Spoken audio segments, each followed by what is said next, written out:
You want to be better at your business, but the thing is, you can either work more or you can work more efficiently. So let's say there's an equation, right? This equation is how much products or new things that you create is equal to how efficient you are with your energy and how much energy you put in, right? How much energy you put in and how efficient you are is the product that you can create. That's your productivity equation that I would call it. Right now I'm not working because my brain is just tired of, constant putting energy into the same things that I've done before.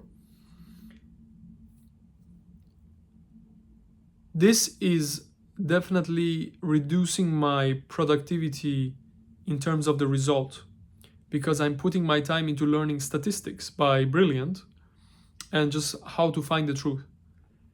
I think by doing this, we are improving our efficiency, yeah? Because if I can improve my efficiency, then later on, my energy is going to create more products or more, in general, my productivity will be increasing.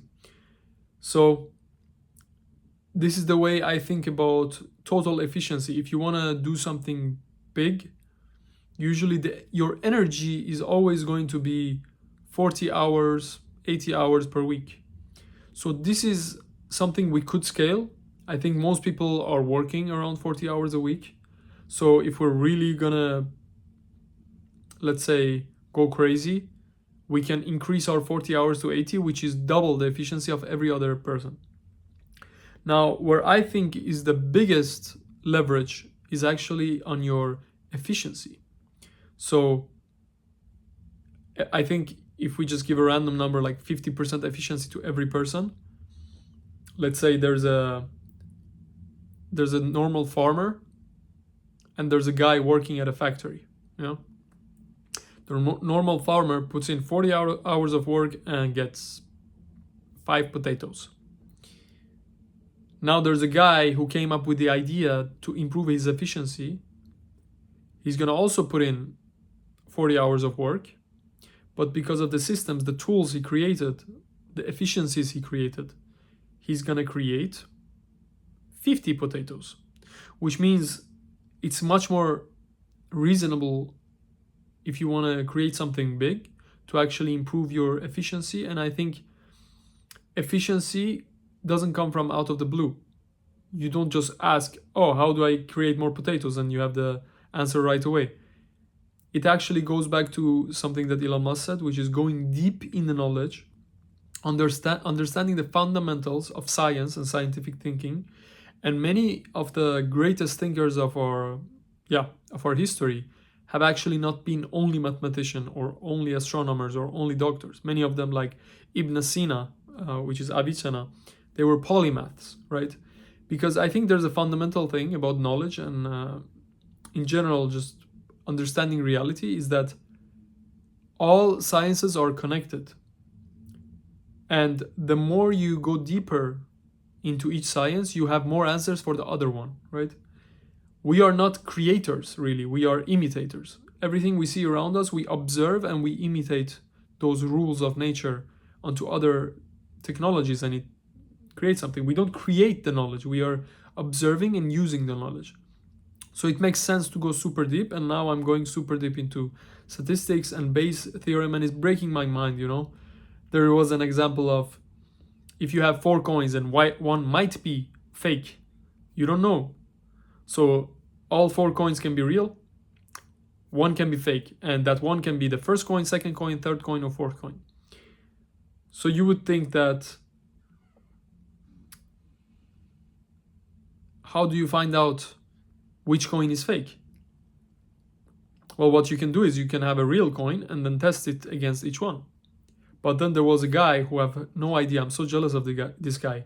He came up with this way of testing the coins that you can actually put, let's say you have 4 coins, instead of using a real one and testing against each one, because in that case, it's going to take you let's say if it's the last coin, it's going to take you 4 tests, right? You put it on a scale, the real one and the first coin.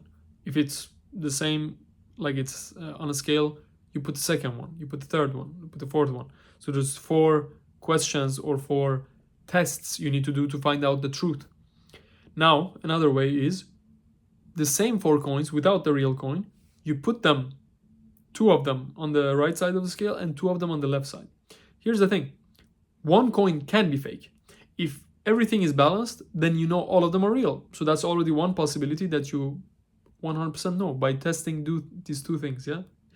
If all of them were real and you're testing 1 coin versus a coin which you know is, real, then it's taking you 4 questions, like 4 tests to find out the same answer. So if you put 2 versus 2, it's already, that possibility can show itself. Now, if one side is lower than the other, well, you know that one of these coins on these sides is fake. So this is a more efficient test, and this is a more efficient way of gaining knowledge. So this is something that I've been struggling with, how to ask the right questions, and I didn't expect it to be in statistics. I kind of had a feeling, but now that I'm going deeper into statistics, I see that it is really about understanding the truth. When I went into statistics, I thought like by having a lot of data, you can have the truth, but actually by also tweaking your mindset, you can be more efficient in asking the right questions.